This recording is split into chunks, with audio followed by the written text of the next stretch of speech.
19세기 후반, 막강한 군사력, 경제력으로 무장한 나라들이 힘없는 나라들을 식민지화하며 세력을 확장시켜 나가던 제국주의 시대. 국제관계는 한 나라, 한 국민의 운명을 좌우하는 중요한 요인이었다. 19세기 말, 20세기 초의 한국도 마찬가지였다. 1876년 한국이 개항한 후 여러 열강이 한국에 눈독을 들였다. 그 중에서도 한반도에서 우위를 차지하기 위해 청국, 일본, 러시아가 각축을 벌였다. 1894년 청일전쟁에서 일본이 청국을 물리쳤으나 러시아, 독일, 프랑스 3국의 간섭 때문에 일본의 한반도와 만주 진출은 제동이 걸렸다. 이에 일본은 영국과 미국에 접근했다. 1904년 만주와 한반도에 대한 지배권을 놓고 일본과 러시아가 전쟁을 벌일 때 영국과 미국은 일본을 후원했다. 1902년 영국은 일본과 영일 동맹을 맺고 또 미국은 일본과 1905년 테프트 가츠라 밀약을 맺으며 일본을 지원했다.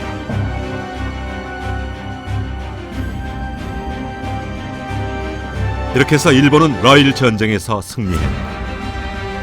그 후 미국, 프랑스의 묵인과 러시아의 동의를 얻은 일본은 1910년 한국을 병합하기에 이른다. 어느 열강의 도움도 받을 수 없었던 한국은 그렇게 나라를 잃고 말았다.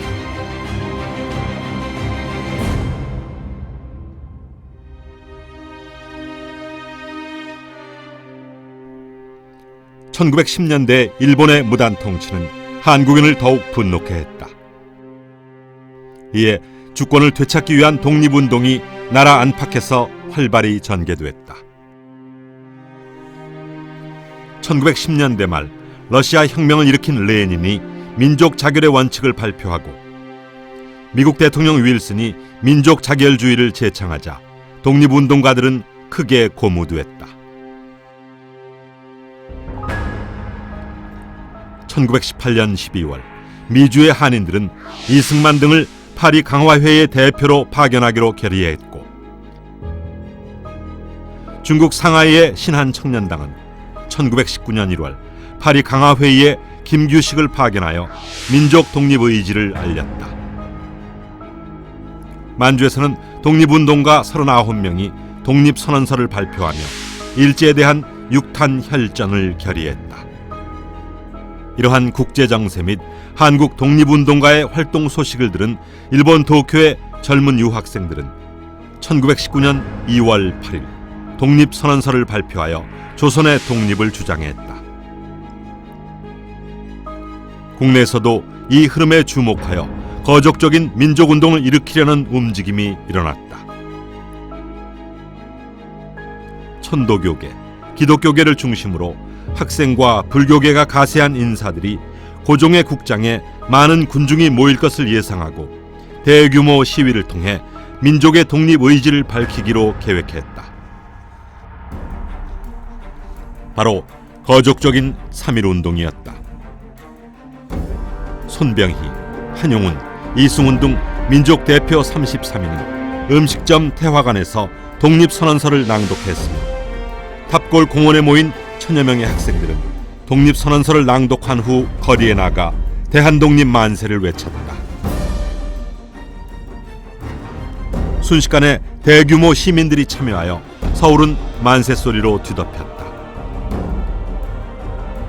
이렇게 시작된 만세 시위는 전국 도시와 농촌으로 확산되어 남녀노소를 가리지 않고 모든 계층이 참여했다. 우리 역사상 최대 규모의 민족운동인 3.1운동은 우리 민족의 단합된 독립의지를 세계 만방에 천명했다. 3.1운동 후 독립운동을 계속 확대해 나가기 위해 국내외에서 정부 수립 계획이 진행됐다. 국내에서는 한성정부의 출범이 선포됐고 연해주에서는 대한국민의회가, 상하이에서는 대한민국 임시정부가 수립됐다. 이들 여러 임시정부는 곧바로 통합운동을 시작하여 마침내 1919년 9월 대한민국 임시정부가 탄생했다.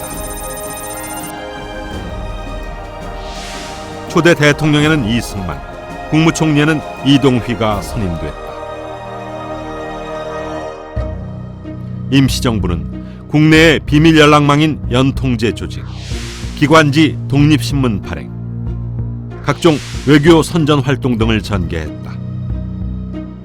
그러나 임시정부는 시베리아파와 상해파의 대립, 외교론과 무장투쟁론의 대립, 이승만과 안창호의 대립 등 지도층 간의 대립에 의해 혼란에 빠지고 1923년 국민대표회의가 결렬되고 난 이후에는 급속히 세력이 약해졌다. 한편 3.1운동 후 나라 안에서는 경제 문화 방면에서 민족의 힘을 키우려는 실력 양성 운동이 전개됐다. 그래서 쌀이 나고 면화도 난다. 우리가 만들어서 우리가 쓰자. 그 시작으로 홍수처럼 밀려드는 일본 상품에 맞서 토산품을 애용하자는 물산 장려 운동, 식민지 우민화 교육의 극복과 민족의 고등교육을 위한 밀립대학 설립 운동과 문맹 퇴치 운동이 전개됐다. 이러한 실력 양성 운동은 일제 식민 통치에는 직접적인 타격을 입히진 못했으나 교육과 산업을 통해 민족의 역량을 키우는 데서 큰 성과를 거두었다.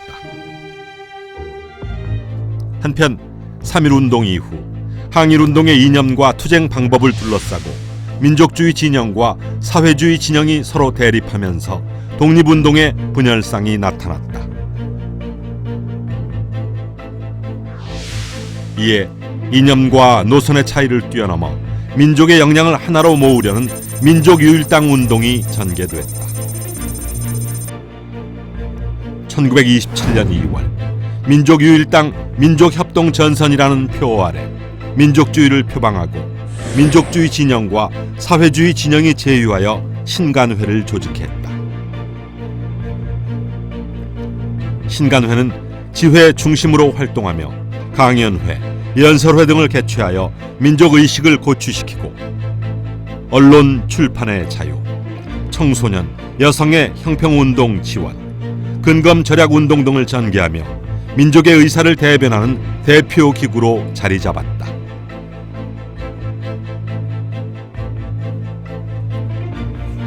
그러나 1929년 광주 학생 항일운동에 대한 진상보고 민중대회를 열 것을 계획했다가 조병옥, 이관용, 이원혁 등 주요 인사 44명이 체포되었고 이로 인해 신간회의 뿌리가 흔들리게 됐다. 그 사이 사회주의자들은 노동자, 농민을 중심으로 계급투쟁을 적극적으로 전개하기 위해 4년 만인 1931년 5월 신간회를 해소하였다.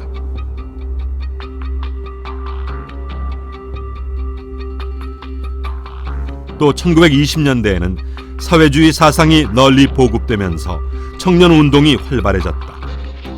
순종의 국장일인 1926년 6월 10일 학생들이 장례 행렬을 따라가며 만세 시위를 벌였다. 3.1운동 이후 최대 규모의 항일 민족운동인 광주학생 항일운동은 학생들뿐만 아니라 노동단체 등이 합류하면서 투쟁을 더욱 조직적으로 발전시켰다. 사회주의 사상의 영향으로 생존권 수호를 위한 소작인들의 농민운동도 전국적으로 확대되었고 장시간의 노동과 일본의 민족차별적 학대 행위에 맞선 노동운동도 활발히 전개됐다. 3.1운동을 계기로 무장 독립전쟁의 필요성이 제고되어 만주에 다수의 무장 독립군 단체가 설립됐다. 홍범도의 대한독립군, 안무의 대한국민회군, 최진동의 군무도독부 군이 연합하여 대한북로 독군부를 편성해 1920년 6월 만주 봉오동에서 일본군과 전투를 벌였다. 이 전투에서 일본군 500여 명을 사살하는 성과를 거두었다. 같은 해 10월 청산리 대첩이 벌어졌다. 김주하진을 중심으로 한 북노군 정서가 홍범도의 대한독립군, 대한국민회군과 연합하여 간도에 출병한 일본군을 맞아 6일 동안의 치열한 전투 끝에 대승을 거두었다. 이처럼 국내외에서 활발히 전개되었던 독립운동은 민중의 항일의식과 대중의 잠재적인 힘을 깨우는 데 중요한 역할을 했으며 보다 다양하고 단합적으로 전개됐다.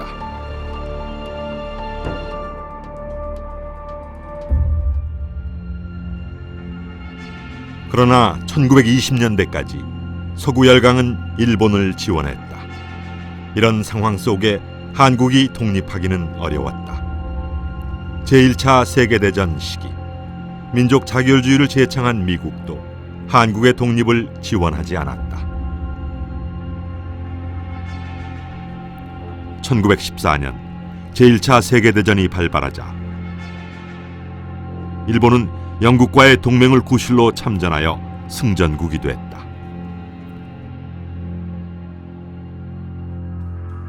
제1차 세계대전의 승전국들은 민족 자결주의를 주장하면서 독일 제국, 오스트리아 헝가리 제국을 해체시켰다. 폴란드와 체코슬로바키아가 새로 독립국이 됐다. 하지만 그뿐이었다. 이 민족 자결주의는 승전국들의 식민지에게는 적용되지 않았다. 한국도 마찬가지였다.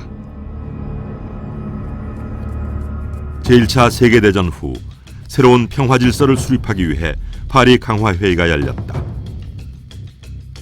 당시 김규식이 한국 대표로 활동했으나 미국을 포함한 서구 열강은 강대국의 전후 처리 문제에만 집중했다. 그 당시에 주로 동유럽을 중심으로 해가지고 민족 자결주의 원칙이 적용이 되고, 그다음 아시아에는 거기서 영향을 미치지 못했습니다. 근데 그렇게 된 이유는 이제 아시아에 이제 식민지를 많이 가지고 있던 영국과 프랑스가 반대를 했었고, 그다음 미국도 역시 필리핀을 식민지로 가지고 있었거든요. 그렇기 때문에 아시아 전체를 적용하기에는 미국도 상당히 부담이 있었을 것이라고 생각을 하고 있습니다. 당시의 국제적인 기준은 인종적인 편견과 제국주의가 기준이에요. 그리고 국제 정치의 냉엄한 현실에서 보면 한국이 독립을 할 수 있는 여건, 능력 아무것도 없었어요.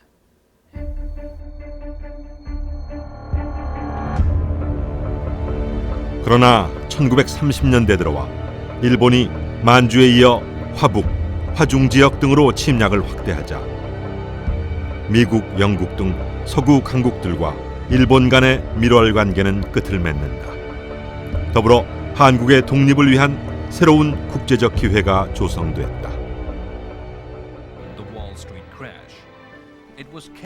1930년대 초 대공황의 영향으로 국내외 정세가 혼란한 가운데 일본은 대륙 침략에서 활로를 찾았다. 1931년 만주 사변을 일으킨 일본은 만주 일대를 장악하고 1년 만에 괴뢰국인 만주국을 세웠다.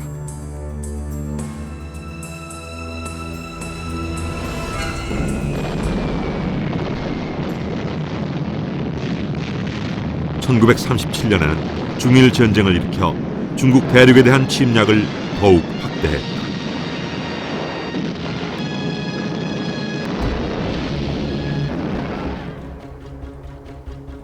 일본은 화북을 필두로 화중을 거쳐 호남 지역까지 차례로 중국의 요지를 점령했다.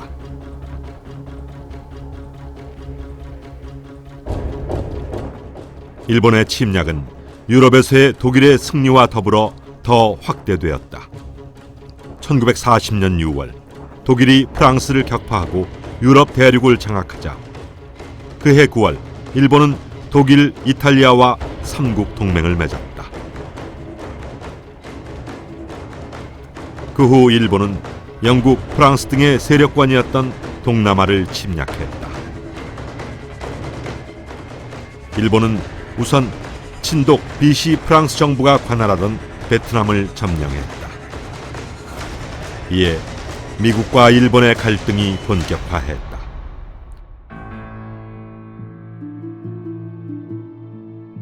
미국은 일본에 대한 경제 제재로서 석유와 철강 등의 수출을 금지했다.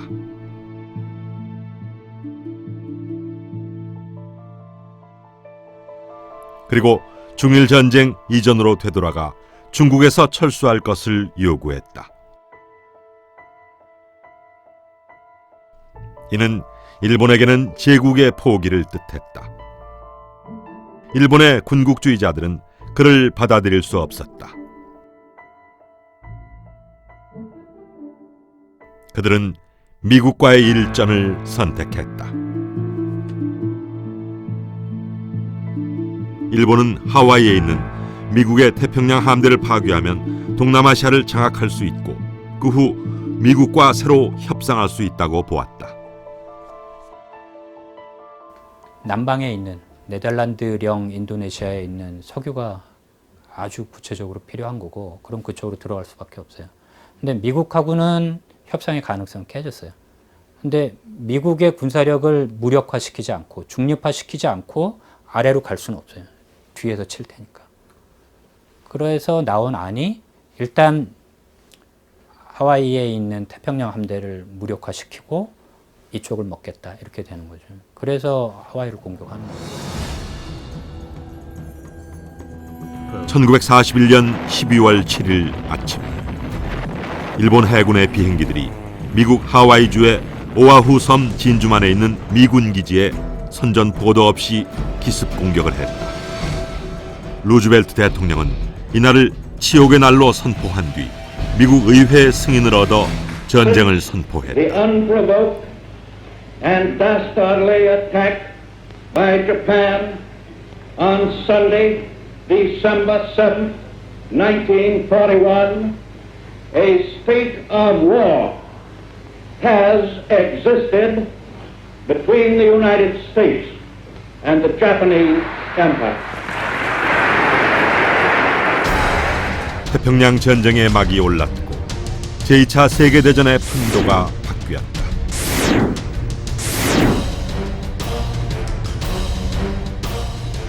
그때까지 미국은 무기 대여법으로 연합국 측을 지원했지만 독일 및 일본과 직접 전쟁을 하지는 않았다.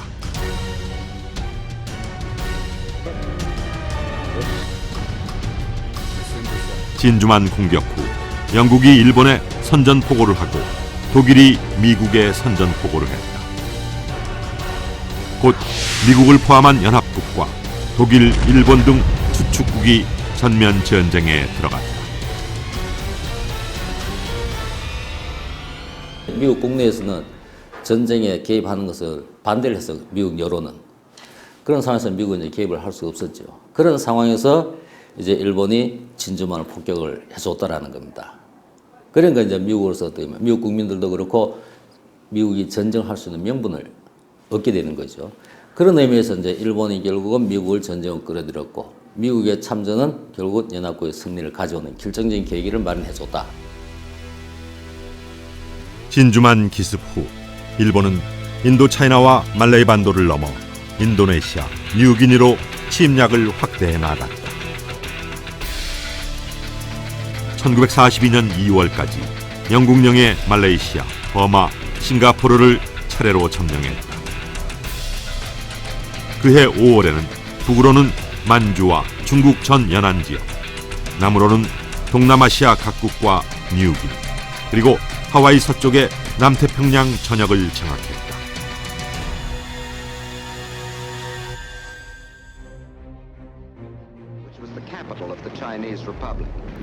1930년대 일본 군국주의가 승승장구하는 상황 속에서도 독립운동은 계속됐다. 1930년대 만주 지역에서는 사회주의 계열의 무장 독립운동이 크게 일어나 항일 중국군과 연합해 여러 차례 일본군을 격퇴하는 전과를 올렸다. 침체해 있던 대한민국 임시정부도 새로운 활로를 모색했다. 가장 적은 희생으로 큰 성과를 얻을 수 있는 투쟁 방법을 찾았고, 그 결과 1931년 상하이에서 한인 애국단을 조직했다. 한인 애국단은 1932년 1월 이봉창 의사의 폭탄 투하, 4월 윤봉길 의사의 폭탄 투하 등 개인 열혈 투쟁으로 일본과 맞섰다.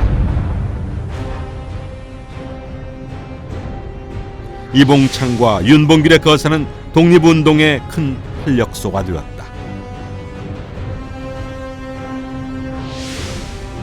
한편 중국 관내 한국 독립당과 의열단, 만주에서 이동해온 독립운동 세력 등 민족주의 계열과 사회주의 계열의 정당, 단체들이 뭉쳐 1935년 민족혁명당을 결성했다.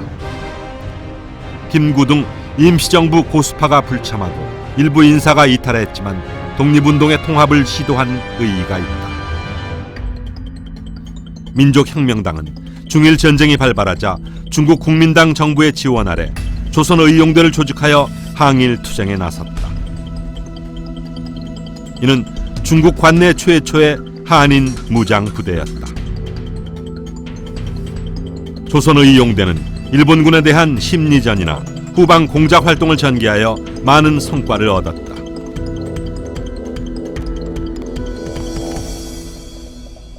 그러나 중국 국민당 정부가 항일 투쟁에 소극적인 태도를 보이자 좀 더 적극적인 항일 투쟁을 위해 대부분의 병력이 북상하여 조선의용대 화북지대를 결성하고 포가장 전투, 반소탕전 등에서 큰 전과를 올렸다.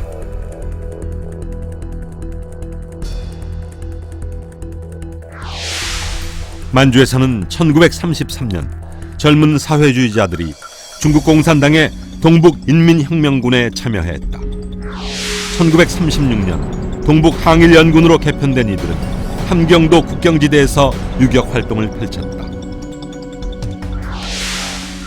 1937년 6월 4일 동북 항일연군 소속의 김일성이 이끄는 유격 부대가 압록강을 건너 함경남도 갑산군에 침투하여 경찰 주재소 등을 공격했다.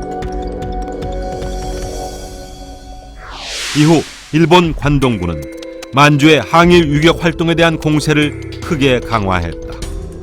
이에 김일성과 그의 소규모 부대는 1941년 소련령으로 퇴각했다. 국내에서는 일제 민족 말살 정책에 대항하여 민족문화 수호 운동이 활발히 전개됐다. 1921년에 만들어진 조선어연구회는 1931년 조선어학회로 이름을 바꾸어 한글 맞춤법 통일안과 표준어를 제정하고 우리말 큰사전을 편찬했다. 역사학 분야에서는 한국인의 시각에서 한국사를 보려고 하는 노력이 펼쳐졌다. 박은식, 신채호 등의 민족주의 사학, 한국인의 정신과 문화를 밝히려는 조선학 운동, 사회주의 사관에서 한국사를 보려는 사회경제사학 등이 발전했다.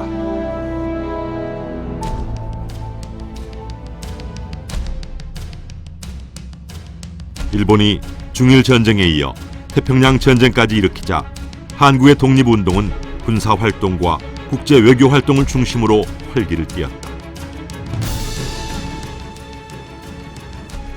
우선 독립운동 단체들의 통합과 좌우 합작이 이루어졌다.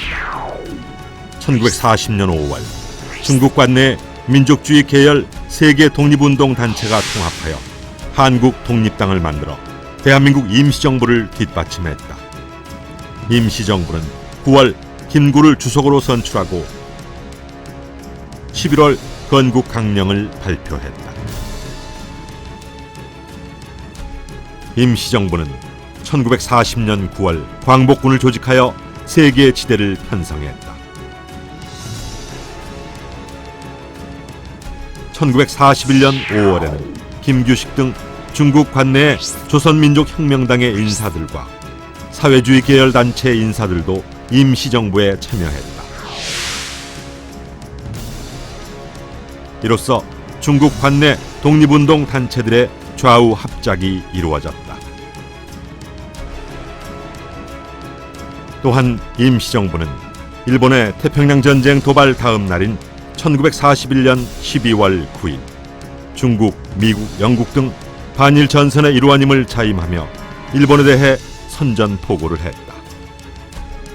광복군은 1943년 영국군의 요청에 따라 버마 전선에 참전했으며 또 1945년에는 미육군 전략정보국과 제휴, 국내 침투를 위한 특수부대를 편성해 국내 진공작전을 추진하기도 했다.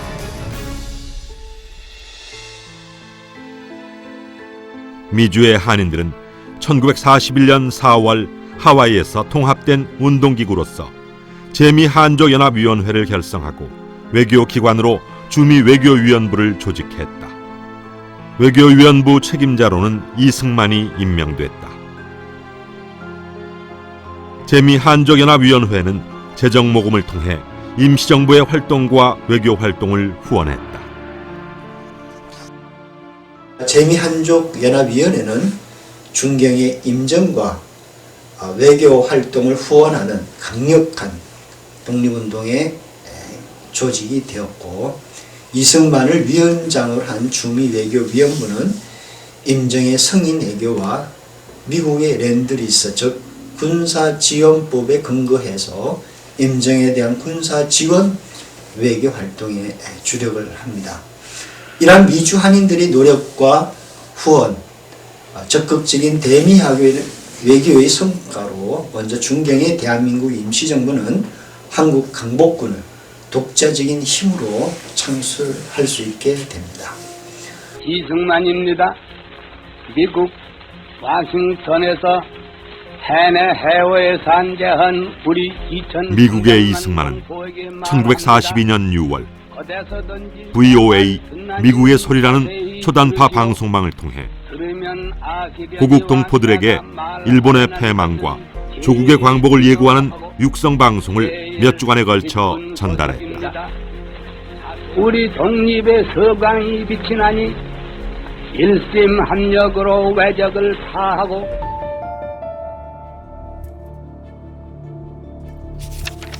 이승만은 1941년 여름 뉴욕에서 출간한 일본 내막기라는 책에서 일본 군국주의의 실체를 역사적으로 밝히고 일본이 곧 미국을 공격하게 될 것임을 경고한 바 있었다.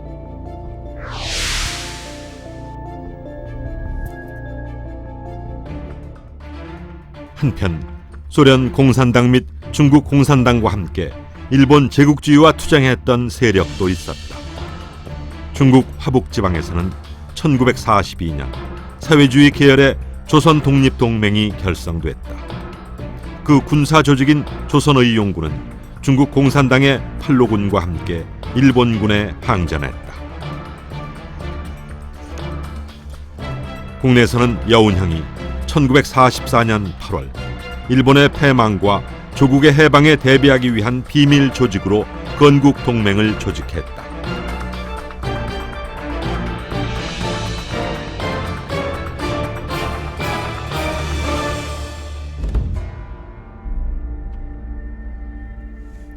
한편 미국의 반격과 더불어 일본은 패망의 길로 내몰렸다. 미드웨이 해전 후 미국은 일본에 대해 본격적인 반격을 시작했다. 일본이 서태평양 남북 전역을 장악하고 있었기 때문에 미국의 공격은 남태평양의 솔로몬 군도에서부터 시작됐다. 1943년 2월 미군은 솔로몬 군도의 동남쪽 끝에 있는 과달카날 섬에서 6개월간의 치열한 전투 끝에 승리했다. 이후 미군은 사이판, 유황도, 오키나와 등 태평양상의 섬들을 따라 북상하면서 일본을 압박했다. 미국이 일본과의 전쟁을 끝내기 위해선 소련의 대일전 참전이 필요했다. 소련은 만주와 한반도를 통해 남하할 것이고 미국은 남태평양에서부터 북상할 것이었다.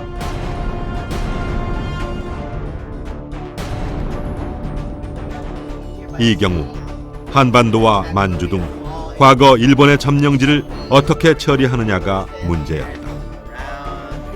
미국은 한반도에 대한 연합국의 공동관리 방침을 세웠다. 이것이 카이로 선언으로 발표됐다.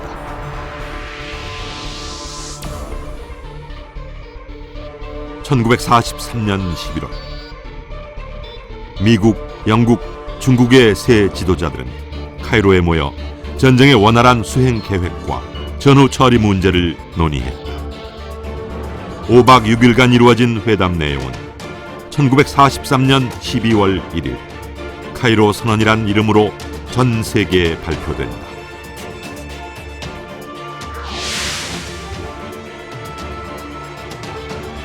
선언문에는 한국의 독립이 명시됐다. 위의 3대국은 한국인의 노예 상태를 유념하여 한국이 적절한 과정을 거쳐서 자유롭고 독립적인 국가가 될 것을 결정하였다. 이 문장의 핵심은 한국을 독립국으로 만들되 적절한 과정을 거친다는 것이었다. 여기서 적절한 과정이란 연합국의 공동관리, 신탁 통치를 뜻했다. 이것은 미국의 전후 세계질서 구상의 일부였다. 제2차 세계대전에 참전한 미국은 독일과 일본을 꺾은 후 세계 질서를 완전히 재편하려 했다. 미국은 자신이 유일 패권국이 되고 나머지 연합국들이 지역 영주가 되는 세계 질서를 꿈꾸었다. 연합국들의 협력으로 더 이상의 세계 전쟁을 막고 기존 식민지는 연합국의 공동관리, 신탁 통치를 받게 하겠다는 것이 미국의 방침이었다. 미국의 고민은 일단 강대국들이 다 제국을 갖고 있는 거잖아요. 그럼 제국을 어떻게 순조롭게 해체할 것이냐. 제국을 그대로 유지하게 두지는 않겠다는 거예요. 일단. 그러면 민족 자결주의로 바로 갈 거냐. 민족 자결주의를 하게 되면 잘못하면 식민지 반제 독립투쟁이 있어서 관리가 안 되는 거죠. 그 다음에 인종적인 편견도 있고요. 자치 능력 없다. 뭐 조선을 비롯해서. 그게 기본적인 당시의 입장이니까. 한반도에 대한 공동 신탁 통치에서 공동 관리, 공동 점령의 기본적인 구상은 굉장히 거시적인 세계적인 차원에서 기존의 강대국 제국들인데 이 제국을 어떻게 순조롭게 해체하고 관리할 거냐 하는 구상에서 나온 거다. 뭐 그렇게 정리할 수 있습니다. 물론 카이로 선언에서의 한국의 독립 약속이 나오는 데는 대한민국 임시정부의 독립운동가들이 상당한 역할을 했다. 카이로 회담에서 한국의 자유독립을 직접 거론한 이는 중국의 장제스 주석이었다. 그에게는 한국에 대한 중국의 전통적인 영향력을 회복하려는 의도도 있었으나 김구 등 임시정부 요인들이 그동안 장제스에게 한국의 독립에 대한 국제적 지원을 호소한 것도 한몫했다. 카이로에서 미국은 이 한국 신탁 통치안에 대해 영국과 중국의 동의를 얻었다. 카이로 회담에는 소련의 스탈린이 불참했다. 스탈린은 곧이어 이란의 테헤란에서 열린 미영소 3국 정상회담에 참석했다. 이 회의에서 루스벨트는 한국의 신탁 통치에 대해 스탈린의 동의를 얻었다.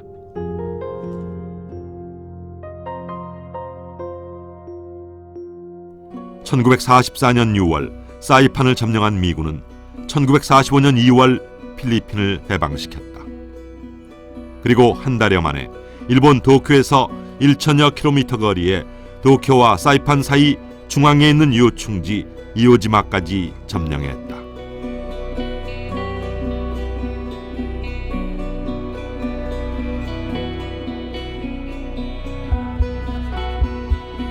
이처럼 일본을 패전으로 몰아넣는 와중인 1945년 2월 우크라이나 크림반도 남쪽 해안에 위치한 휴양지 얄타에서 미국과 영국, 소련 지도자들의 정상회담이 열렸다. 이 회담에서 소련의 대일전 참전도 논의됐다. Да, понятно, что Советский Союз, пока не закончилась война в Европе, война против фашистской Германии, не мог перебросить большое количество войск на Дальнем Востоке. Причем надо отметить, что Советский Союз потерял, вы знаете, мы называем сейчас цифру 27 миллионов человек, погибших это не только военных, но и гражданских. Поэтому для Советского Союза вступить в войну было против Японии было решением не очень легким. Но у нас были союзнические обязательства, мы обещали, что поможем союзным войскам разгромить союзника Германии и Японии, поэтому было принято решение о том, что мы вступаем в эту войну. 미영소 정상은 소련군이 대일전에 참전하는 조건을 흥정했다. 삼국 정상은 소련이 쿠릴 열도와 사할린 영유권 등 1905년 러일 전쟁 패배 후 일본에 빼앗긴 모든 권리를 돌려받는다는 데 합의했다. 그리고 한국의 신탁 통치안도 새 정상 사이에서 재확인됐다. 이때 루스벨트는 신탁 통치 실시 기간에 대해 20-30년은 필요할 것이라 했으나 스탈린은 짧으면 짧을수록 좋다고 응대했다.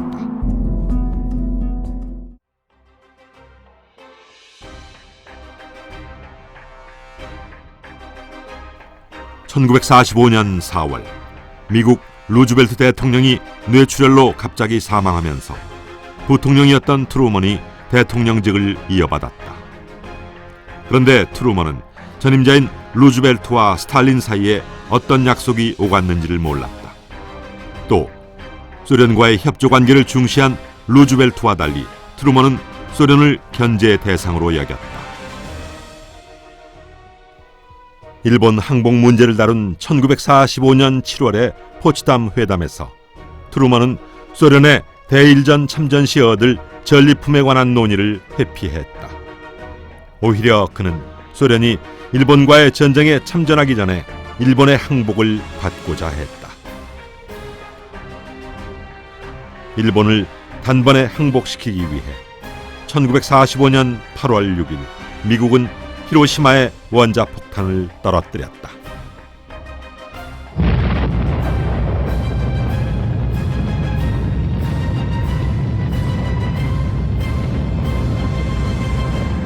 일본에 대해서 원폭을 투하하는 걸 보면 스탈린 이제 생각을 완전히 바꿔요.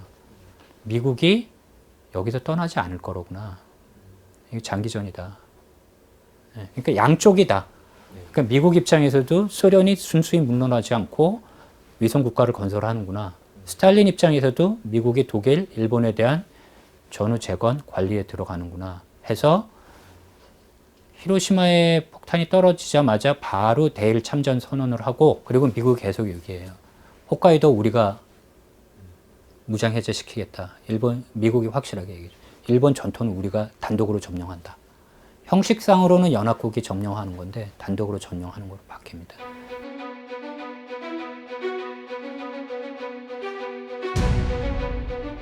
참전을 미뤄왔던 소련은 원자폭탄이 터진 직후인 8월 8일 재빨리 대일 선전 보고를 하고 만주와 한반도로 진격하기 시작했다.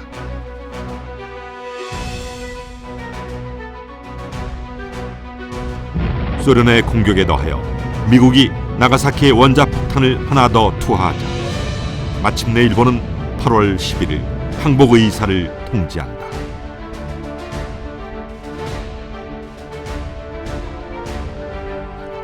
일본이 항복 의사를 통지하자 미국이 다급해졌다.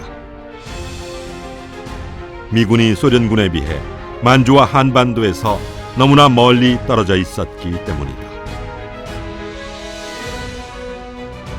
소련군은 만주로 진입하는 한편 8월 9일 두만강을 건너 함경 북도에 들어왔다. 소련군은 9일 경흥, 12일 웅기, 14일에는 나진을 점령했다. 반면 한반도에서 가장 가까운 미군은 거리가 1000km나 떨어져 있는 오키나와에 있었다. 아무리 미군이 서둘러 한반도로 이동한다고 해도 소련의 한반도 전역 점령을 막기 어려웠다.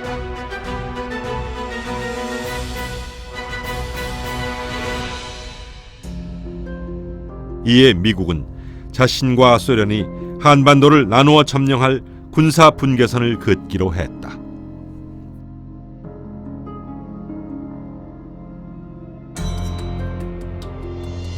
(8월 14일) 미국은 38도선을 분할 점령선으로 결정하고 소련에 제안했다. 소련은 그 결정을 받아들였다. 그런데 당시 소련군의 진군 속도로 볼 때 소련은 미국의 38도선 제안을 받아들이지 않아도 되는 상황이었지만 선선히 미국의 제안을 받아들였다. 과연 그 속내가 무엇이었을까? 스탈린은 차라리 일본을 분할 점령하고 싶었다 했던 것이 진심이었습니다. 그러나 그 당시의 여건으로 볼 때 소련은 핵무기라든가 또는 그 근접성이라든가 메가다의 단호한 의지, 이것에 감당할 수 없는 한계가 있었습니다. 미국의 의지가 너무도 단호하게 저항적이었기 때문에 거기서 양보를 하고 한반도에서 북한을 차지하는 것으로 만족할 수밖에 없었고, 그들로선 사할린과 북방 4개 열도를 차지하는 것으로서 만족하게 생각했습니다. 1945년 8월 15일 오전, 당시 서울 거리는 유난히 조용했다. 모든 한국인들의 눈과 귀는 일제히 라디오에 쏠려 있었다. 그토록 기다려온 해방인데도 국민들은 조용했다. 내가 직접 들었어요. 무슨 소리인지 알 수가 없어. 아무도 그 천황의 말을 알아듣는 사람이 없었어요. 그저 항복했다는 것만 알았어. 근데 그게 15일 날 발표했지만은 우리가 15일 날 몰랐고 16일 날 가서 겨우 벽보를 통해서 알았죠. 해방이 됐다는 걸. 이튿날 오전에는 서대문 형무소 등 감옥에 갇혀있던 정치사범들이 풀려났다.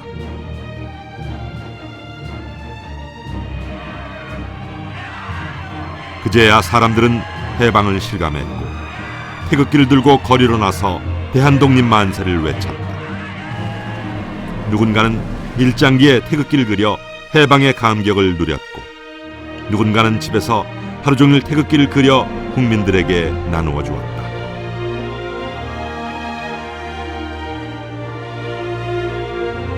거리가 온통 태극기로 물들었다.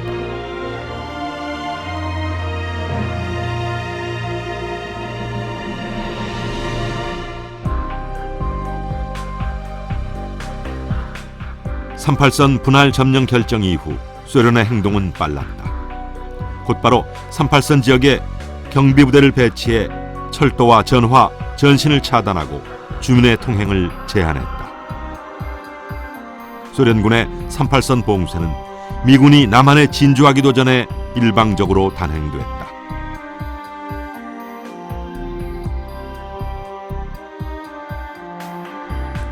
뒤늦게 남한에 진주한 미군은 소련군에게 38선 봉쇄를 해제하고 남북한의 행정을 통일적으로 실시하기 위한 협상을 하자고 3차례나 제안했으나 소련군은 이를 거절했다. 소련은 유럽에서도 미국과 분할 점령을 했습니다. 유럽의 독일과 오스트리아에서 분할 점령했습니다. 그런데 유럽, 독일과 오스트리아에서는 점령은 후에 바로 봉쇄에 들어가지 않습니다. 독일은 48년서부터 봉쇄를 했고, 오스트리아에서는 55년에 철수할 때까지 점령, 그 작전 분계선 지역을 봉쇄하지 않았습니다. 그런데 한반도에서는 38선을 점령하자마자 봉쇄해버렸습니다. 이런 소련군의 한반도에서의 행동거지는 소련이 2차 대전 후 미국과 분할 점령은 다른 지역에서보다도 특히 한반도에서만은 점령 지역을 공산화하는 목적을 강력하게 가지고 있었다. 이렇게 추론할 수 있습니다. We did make those, but we decided not to honor them. 그러던 중 한반도의 미래에 큰 영향을 미치는 사건이 벌어진다. 1945년 9월 영국 런던에서 5개 전승국 미국, 영국, 소련, 중국, 프랑스 외무장관들이 전후 처리 문제를 논의하기 위해 모였다. 주역은 미국, 영국, 소련의 3국 외무장관이었다. 미국과 영국은 소련이 동유럽 각국을 위성 공산국가로 만드는 것에 불만이었다. 반면 소련은 영국과 미국이 지중해 지역과 일본을 독점하려는 것을 부당하다고 생각했다. 이 회의에서 소련은 일본에 대한 통치 참여와 지중해 진출을 위한 터키 다르다넬스 해협의 자유통항권, 리비아의 트리폴리타니아 지역의 할양을 요구했지만 미국과 영국은 이를 거절했다. 이 회의에서 미국, 소련의 협조 관계에 큰 균열이 왔다. 이후 스탈린은 동아시아의 공산화 정책을 본격화했다.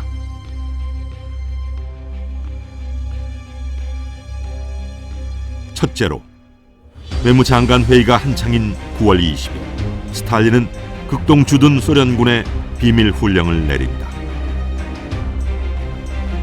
그 핵심은 북조선 지역의 반일적인 정당 단체들의 광범위한 블록을 기초로 한 부르주아 민주주의 정권을 수립하라는 내용이었다. 즉, 북한을 단위로 하는 정권을 세우라는 것이었다. 둘째로, 스탈린은 중국 공산당에게 국공내전을 다시 시작하라고 지령한다. 냉전 시대는 막 올랐습니다. 이와 같은 타협, 협력에 대한 희망이 없어졌습니다. 동유럽에서도 아시아에서도 그 신소련 정권을 사실상 키우기 시작했다고 할 수 있습니다. 1945년 12월 북한의 정치 공장을 총괄하던 소련군 총정치국장 슈킨 대장은 보고서에서 토지 개혁과 같은 부르주아 민주개혁을 하루빨리 실시할 것, 소련의 이익을 보장할 정치 세력을 조속히 만들 것, 중앙 집권적 권력 체제를 시급히 창출할 것을 제청했다. 이러한 일련의 사건은 북한의 독자적인 정부가 세워진다는 것을 뜻했다. 이를 위해 소련은 9월 김일성을 입국시키고 평양에 조선공산당 북조선 분국을 조직했다. 소련은 서울의 조선공산당을 거치지 않고 직접 북한 지역의 공산주의자들을 지휘하고자 했다. 소련은 평양에 독자적인 공산당을 만들고자 했으나 한나라에는 하나의 공산당을 둔다는 일국 일당주의 원칙 때문에 분국의 형식으로 북한 지역의 공산당을 조직했다. 평양의 이 분국은 곽헌영이 이끄는 서울의 조선공산당으로부터 사실상 독립적인 기관이었다.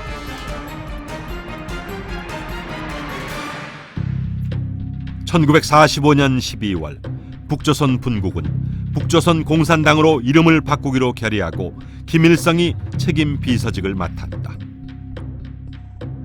북한의 공산당이 서울의 조선 공산당으로부터 독립해 있으며 소련은 김일성을 선택했음을 분명히 한 것이다. 1946년 2월 소련군과 북조선 공산당은 북조선 임시인민위원회를 설립하고 위원장에 김일성을 선임했다. 이는 북한에서 법령을 제정하고 집행하는 중앙행정주권기관, 즉 사실상의 단독 정부였다.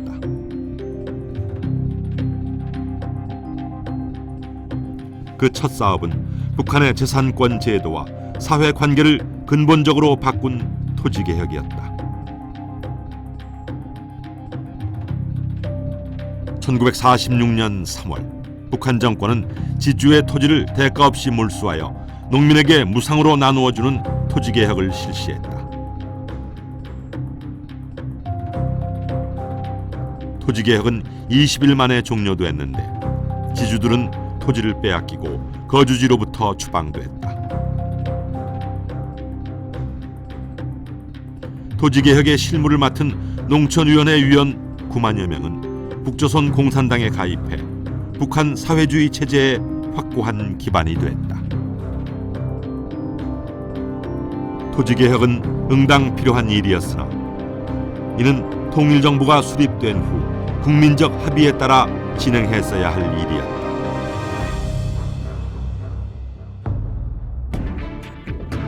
소련은 토지개혁에 이어 사회개혁도 단행했다.